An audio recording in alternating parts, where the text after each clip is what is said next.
கடந்த நாடாளுமன்ற தேர்தலின் மூலம் எம்பியாக தேர்ந்தெடுக்கப்பட்டிருக்கக்கூடிய வன்னியர் சமுதாயத்தை சேர்ந்தவர்களினுடைய கல்வித் தகுதி குறித்த விவரங்களை இந்த காணொளியில் விளக்கமாக காணலாம்.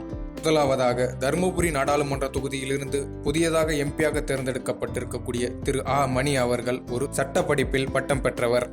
இவர் 1993ஆம் ஆண்டு சேலத்தில் இருக்கக்கூடிய மத்திய சட்டக் கல்லூரியில் இளங்கலை சட்ட படிப்பை முடித்திருக்கிறார். வேலூர் நாடாளுமன்ற தொகுதியிலிருந்து தொடர்ந்து 2வது முறையாக எம்பியாக தேர்வாகி இருக்கக்கூடிய திரு கதிரானந்த் அவர்கள் ஒரு முதுகலை பட்டதாரி. இவர் வணிகவியலில் இளங்கலை பட்டத்தை சென்னையில் இருக்கக்கூடிய லயோலா கல்லூரியில் 1995ஆம் ஆண்டு முடித்திருக்கிறார். மேலும் இவர் தொழில் நிர்வாகம் சம்பந்தமான முதுகலை பட்டத்தை அமெரிக்காவில் இருக்கக்கூடிய பால்ட்வின் மற்றும் வாலேஸ் பல்கலைக்கழகத்தில் 1997ஆம் ஆண்டில் முடித்திருக்கிறார்.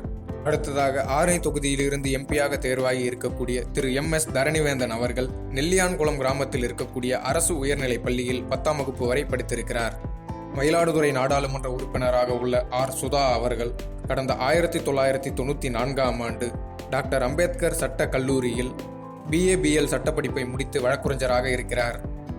கடலூர் நாடாளுமன்ற தொகுதியின் எம்பியாக இருக்கக்கூடிய திரு MK விஷ்ணு பிரசாத் அவர்கள் 1995ஆம் ஆண்டு சென்னையில் இருக்கக்கூடிய மெட்ராஸ் மருத்துவக் கல்லூரியில் MBBS பட்டத்தை முடித்து மருத்துவராக உள்ளார்.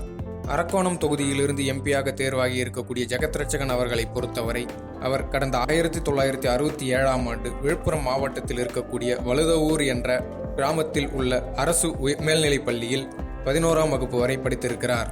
அடுத்ததாக, சேலம் தொகுதியின் எம்பியான திரு TM செல்வகணபதி அவர்கள் 1981ஆம் வருடம் டெல்லியில் இருக்கக்கூடிய ஜவஹர்லால் நேரு பல்கலைக்கழகத்தில் கலை மற்றும் அறிவியலில் முதுகலை பட்டத்தையும் 1985ஆம் ஆண்டில் டெல்லி பல்கலைக்கழகத்தில் சட்டத்தில் இளநிலை படிப்பையும் முடித்திருக்கிறார். நன்றி.